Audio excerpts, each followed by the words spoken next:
सदियों पहले की बात है, जब रेगिस्तान की तपती धरती पर एक छोटा सा गांव बसा हुआ था। उस गांव में दो लड़के रहते थे। एक का नाम था जहांगीर और दूसरे का नाम था सलीम। दोनों की उम्र तकरीबन 12-13 बरस की थी और दोनों बचपन से ही साथ खेले कूदे थे। जहांगीर का बाप एक मालदार सौदागर था, जिसके पास बहुत सारे ऊंट और भेड़ बकरियां थीं। सलीम के वालिद एक गरीब मजदूर थे, जो दूसरों के खेतों में काम करके अपने घर का गुजारा चलाते थे। मगर गरीबी और अमीरी की दीवार इन दोनों दोस्तों के बीच कभी नहीं आई थी। वे दोनों हर वक्त साथ रहते, साथ खाना खाते, साथ खेलते और एक दूसरे के घर आते जाते रहते। एक रोज की बात है, जहांगीर के वालिद को किसी जरूरी काम से दूसरे शहर जाना पड़ा। उन्होंने जाते वक्त जहांगीर से कहा, बेटे, मैं 3-4 रोज के लिए शहर जा रहा हूं।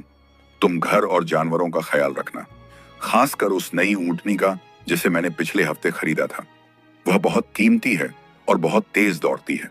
उसे कोई तकलीफ ना हो, इसका ध्यान रखना।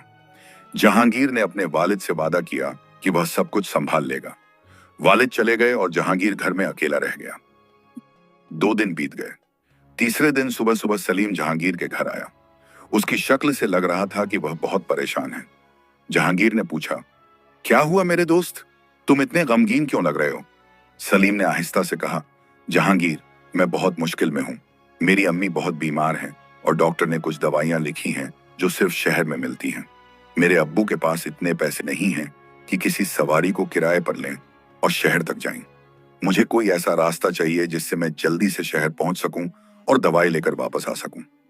जहांगीर ने अपने दोस्त की तकलीफ देखी तो उसका दिल पसीज गया।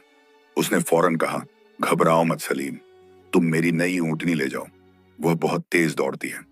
तुम उस पर सवार होकर जल्दी शहर पहुंच जाओगे और दवाई लेकर वापस भी जल्दी आ जाओगे। बस ध्यान रखना कि ऊंटनी को कोई चोट ना लगे। सलीम की आंखों में खुशी के आंसू आ गए। उसने जहांगीर का शुक्रिया अदा किया और कहा, तुम सच्चे दोस्त हो जहांगीर, मैं हमेशा तुम्हारा एहसान याद रखूंगा। जहांगीर ने अपने हाथों से ऊंटनी को तैयार किया, उसकी पीठ पर गद्दी लगाई और सलीम को उस पर बिठा दिया।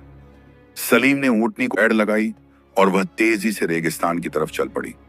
जहांगीर खड़ा खड़ा अपने दोस्त को जाते हुए देखता रहा। उसके दिल में संतोष था कि उसने अपने दोस्त की मदद की है। शाम का वक्त हो गया। सूरज डूबने लगा और रेगिस्तान की गर्म हवाएं ठंडी होने लगीं। जहांगीर घर के दरवाजे पर बैठा सलीम का इंतजार कर रहा था। वक्त गुजरता गया, रात हो गई, मगर सलीम वापस नहीं आया। जहांगीर को फिक्र होने लगी। उसने सोचा शायद सलीम को शहर में देर हो गई होगी या शायद उसकी अम्मी की हालत खराब होने की वजह से वह वहीं रुक गया होगा। रात भर जहांगीर ठीक